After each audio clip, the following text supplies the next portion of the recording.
Okay, so nematodes are roundworms, and as I said, they are a very interesting group.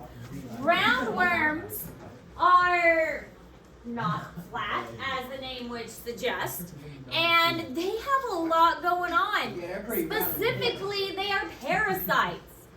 They are disgusting and creepy and gross, and they are the ones that are going to cause lots of trouble for lots of organisms.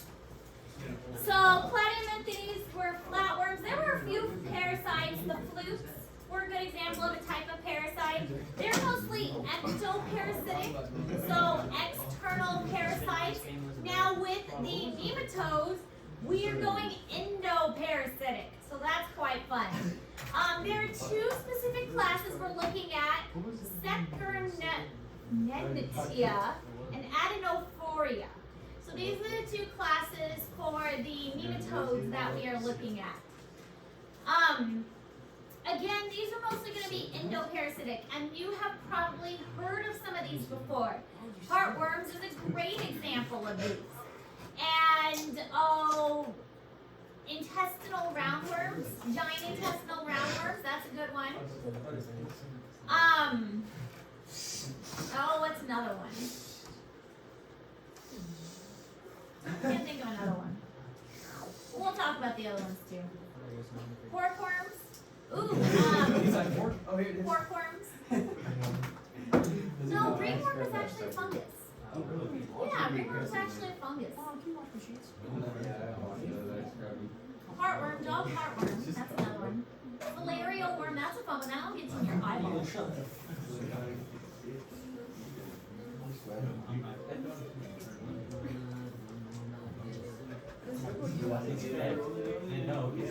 So, you need to write all of this down because all of this is important. No. Yes. Nematodes are, okay, so among the most abundant on Earth. That's not entirely true because really arthropods are the most abundant. There are a lot of these though because they're found pretty commonly in soil.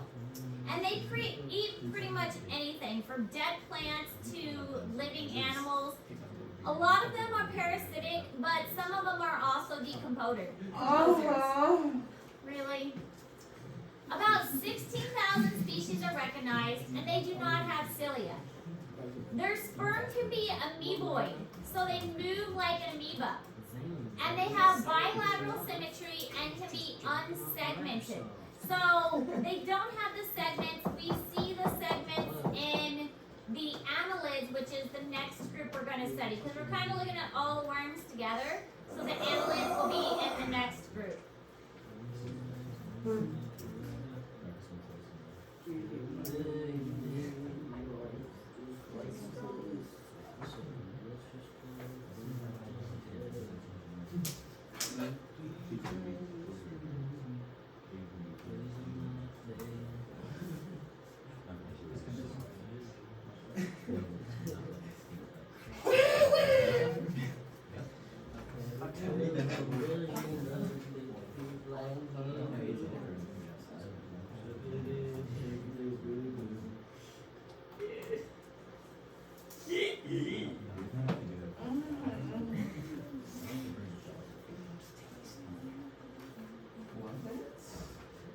Sauce Haven, none of that, bud.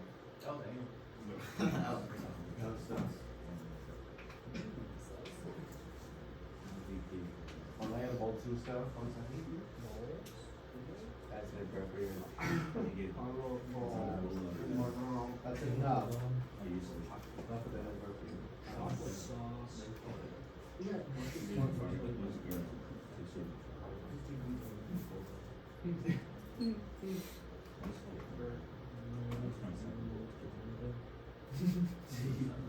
No, the song got one.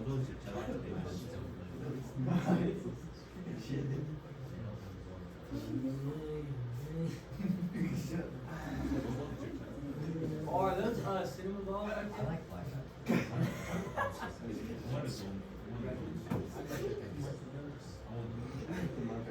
Noodles are expensive. we were in the city one time we went to Petland. Like Oh, dude, we $5,000. did this. Petland. Oh, 3,500. Cinnamon balls. We would very large. don't hold it. Okay, So here are a couple pictures of nematodes. One of them is in like, this is probably an organism's skin, and this one is probably like leaf litter on forest floor next to an egg of some kind. So heartworms are an example of where you might find nematodes. They can fill the heart completely so that the heart is not able to pump. So you can see a normal heart there on the left, and then a heart that is infested with heartworms on the right. Yes. Some dogs do that? Yes. Very difficult to correct in dogs. Once a dog gets heartworms, it's pretty much it. No, our dog's still alive and it had it 3 years ago. Really? Well, it's We got good. You lucky. probably caught it early. Yeah, we did. This one was. Question.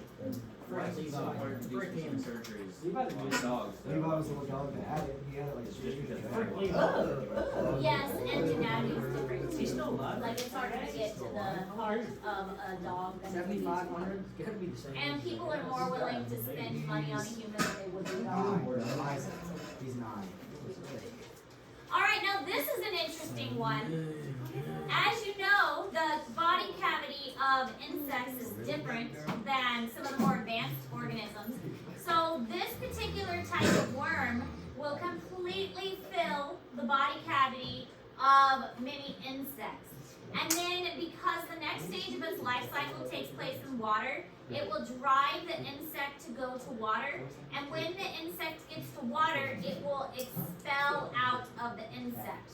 So this worm was all found inside this insect. Pretty creepy. So, of course, because it's my class, we're gonna watch a video about it. Yeah! Because why wouldn't we? Oh, shoot!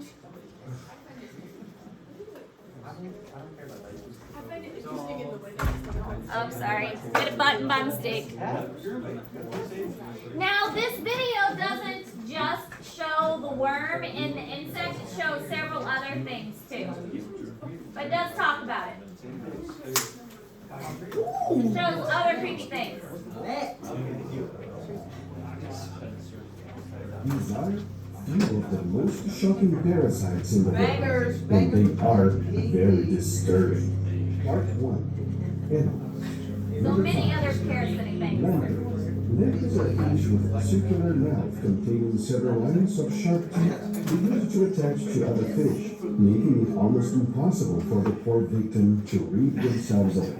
There are 2 types of lamprey, the bloodsuckers and the ones that eat the flesh of its victim while it is still alive. The bloodsuckers have very thin teeth they use to reach blood vessels of their host.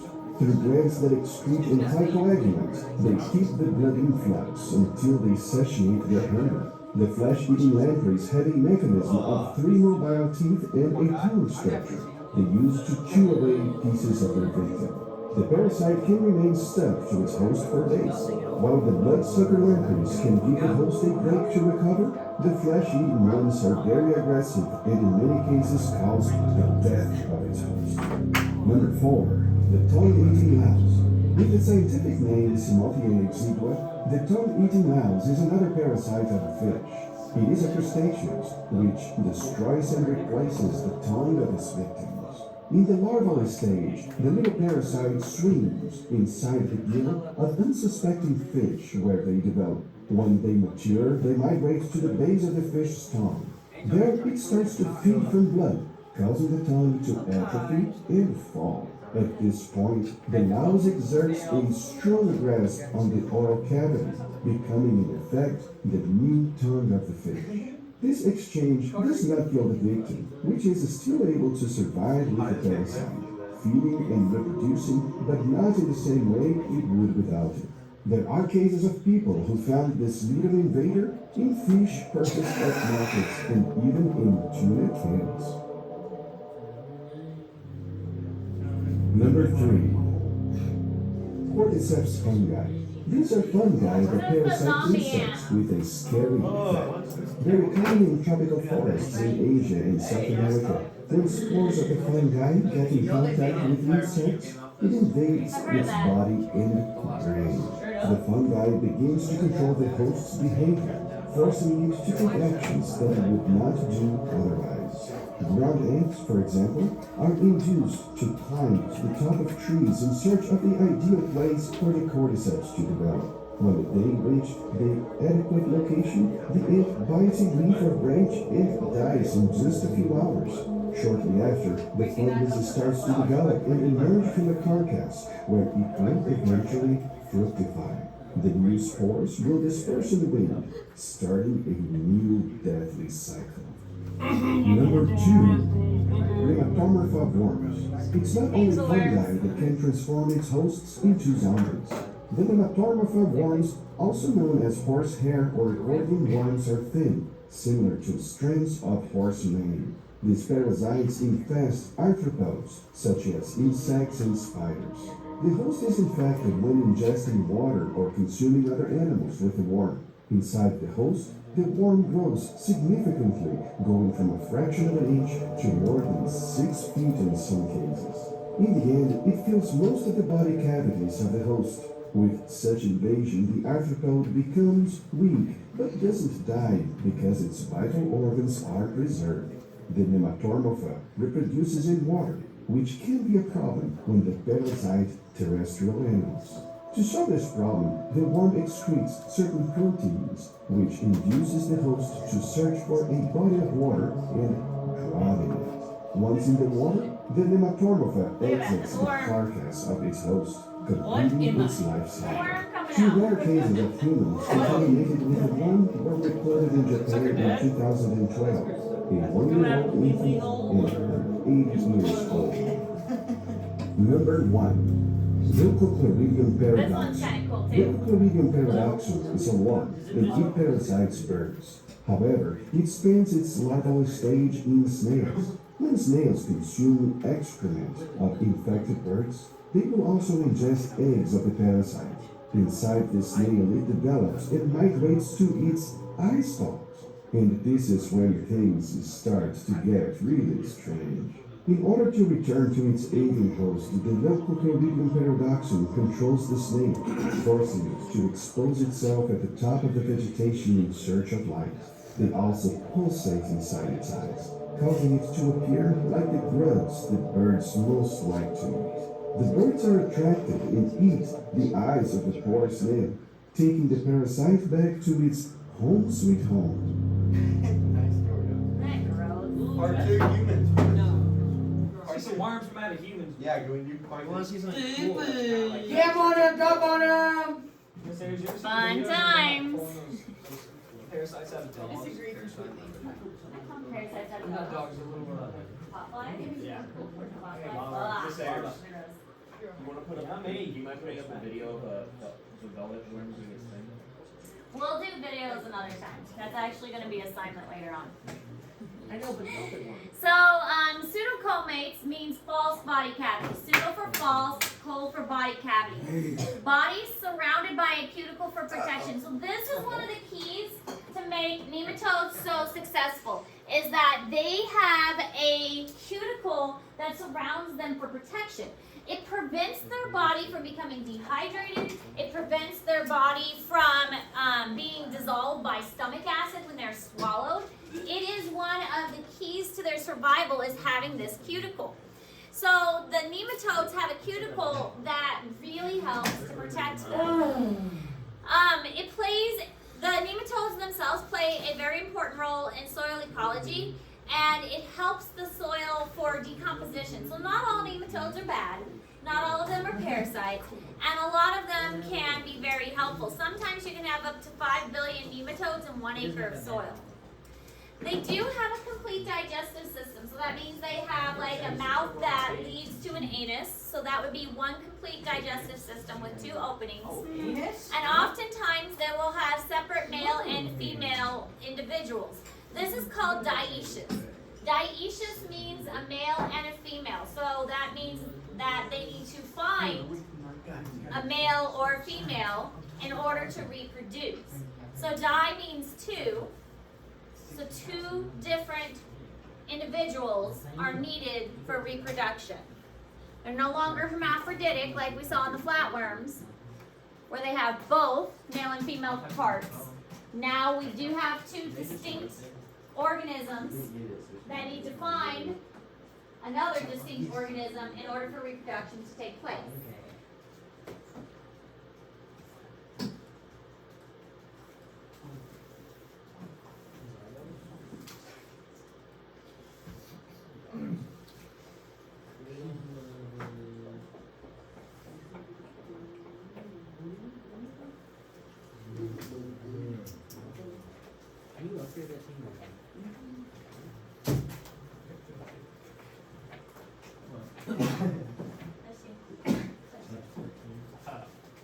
It's hotter than crap in here. Hotter than Devil's butt crack. Always complain about. I think it's cozy.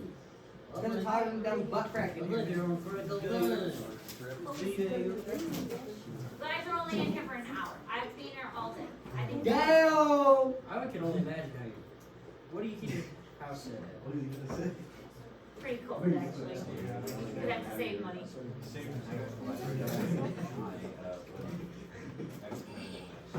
Wait till we're done next. We're on the subject. Then you go. Well, what are we doing after notes? New assignment. No! Yes. Let's just get to that now. Sorry, dog, can't do it. They never went from a zoo to Jefferson. Jeffville? Yeah. You made it? Yeah. Jeff Doboku. That's actually so good.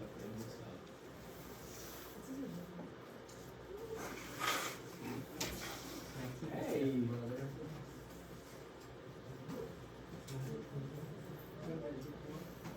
Hey, Kiwi Leonard. Kiwi is mean. Ah, you alright? You see that video? Yeah. Oh, Jackson Union.